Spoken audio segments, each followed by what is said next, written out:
ભગવત માને ખેડૂત આંદોલન જ્યાં ચાલી રહ્યું છે એ શંભુ બોર્ડર અને ખનોરી બોર્ડર ઉપર બુલડોઝર ફેરવી દીધું છે અને એ પહેલાં મોટા મોટા ખેડૂત નેતાઓની ધરપકડ પણ કરવામાં આવી છે.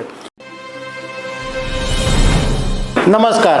જે આમ આદમી પાર્ટી હંમેશા ખેડૂતોનું સમર્થન કરતી હતી, ખેડૂતોની પડખે ઊભી રહેતી અને ખેડૂત આંદોલન વખતે જબરજસ્ત સપોર્ટ આપતી હતી, એ આમ આદમી પાર્ટીના પંજાબના મુખ્યમંત્રીનું તાજેતરમાં એક એવું વલણ સામે આવ્યું કે જે સાંભળીને બધા ચોંકી ગયા છે.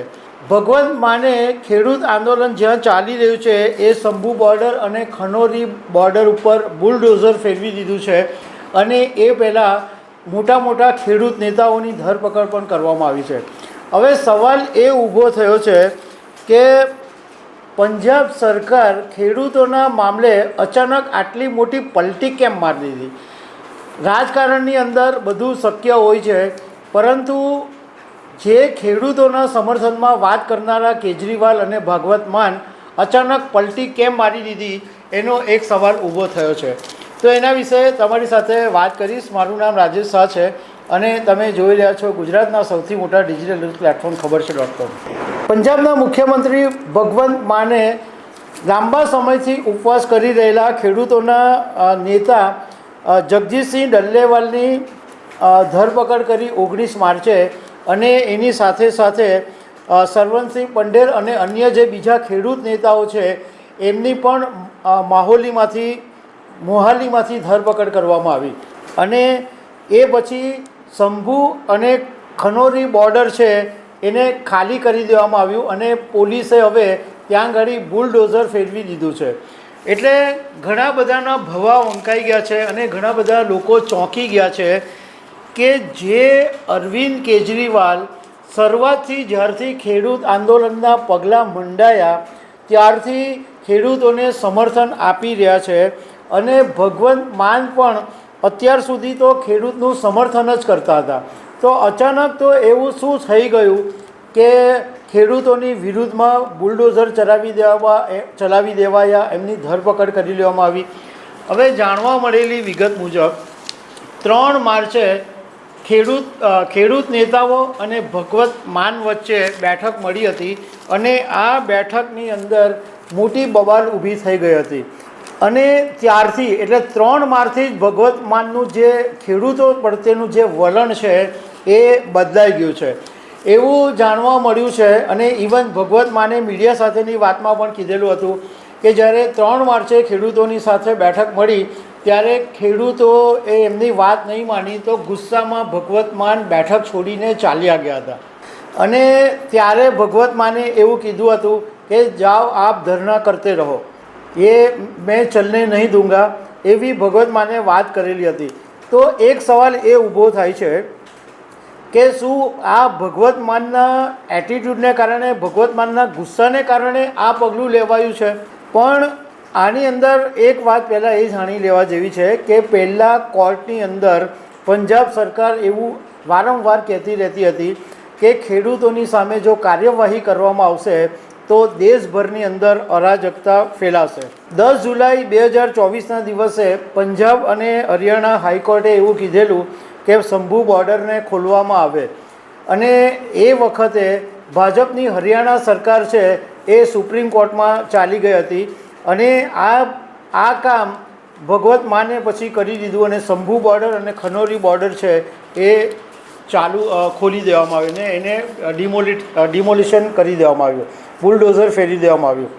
સવાલ એ ઊભો થાય છે કે આ ભગવત માનના ખેડૂતો છે એ ભગવત માનના ગુસ્સાના શિકાર બન્યા છે કે પછી કેજરીવાલની કાર્યવાહી પર આ કામ કરવામાં આવ્યું છે?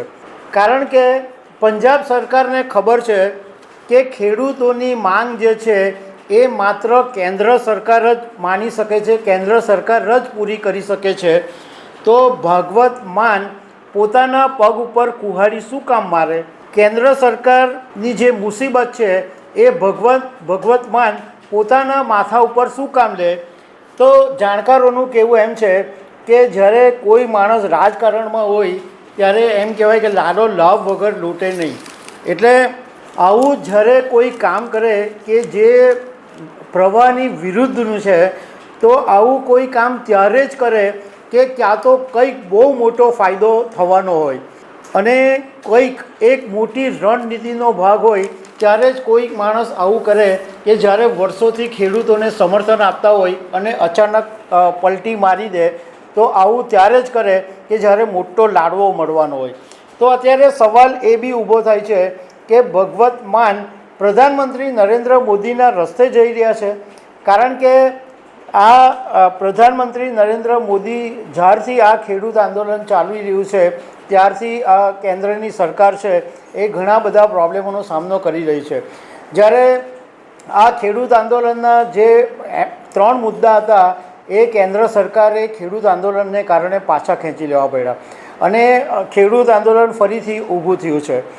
હવે રાજકારણના જાણકારોનું એક કહેવું છે કે આની અંદર એક કારણ એવું પણ છે કે કેજરીવાલને લુધિયાણાના જે વેપારીઓ છે એવું ફીડબેક એમને મળ્યું છે લુધિયાણાના વેપારીઓ પાસેથી કે જો ખેડૂતો આ શંભુ બોર્ડર અને ખનોરી બોર્ડર પરથી હટશે નહીં તો વેપારીઓ આમ આદમી પાર્ટીને વોટ આપશે નહીં. અને કારણ કે વેપારીઓનું કહેવું એમ છે કે આ ખેડૂત આંદોલનને કારણે એમનો જે બિઝનેસ છે એ મોટા પાયે પ્રભાવિત થઈ ગયો છે. પરંતુ સાથે સાથે સવાલ એ બી છે કે આ વેપારીઓની વાત માનીને આટલા મોટા ખેડૂત વર્ગનું નારાજગી વહોરી લેવાનું જોખમ કેજરીવાલ કરી શકે ખરા? એ પણ એક મોટો સવાલ છે.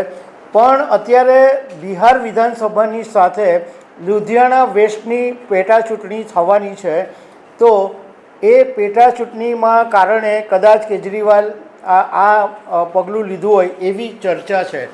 પરંતુ આ આખી જે ઘટના બની કે શંભુ બોર્ડર અને ખનોરી બોર્ડર પર બુલડોઝર ફેરવી દેવામાં આવ્યું એ પછી પંજાબના રાજકારણ પર જબરજસ્ત અત્યારે ચર્ચા ચાલી રહી છે કે આવું એકદમ પલટી મારવા પાછળનું કારણ શું છે. પણ એનો જવાબ તો ભગવત માન કે કેજરીવાલ જ આપી શકે છે. તો દર્શક મિત્રો, આવી અનેક વાતો સાથે અમે તમને મળતા રહીશું. Thank you very much.